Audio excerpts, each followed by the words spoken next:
سلام ای پیروی دین مبین اسلام حاجی میرزای عزیز. من یک سوال دارم که برادر من حق دارد که زن مرا زند، که زیرا میگوید که من حق دارم، چی کار کنم؟ با همین کار سبب شد و زندگی من ویران شد.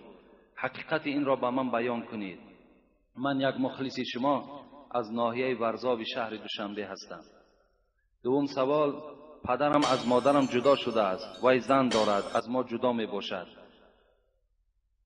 به من زکات دادن جایز است یا نه؟ برای آنکه زندگانی را من با همراهی مادرم دادرانم پیش برده ایستادم. اینجا یکم سوالش جواب میگوییم.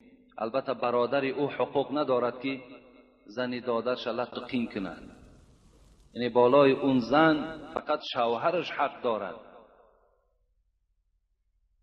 اعظم الناس حقا علی المرأة زوجها، گفته است پیغمبر، بزرگترین حق بالای همون زنها فقط شوهرها دارند. یعنی از تمام پستی و بلندی این زن فقط شوهر پرسیده می شود. از این خاطر این حقوق ندارد که زن اون برادرش لطقین کند.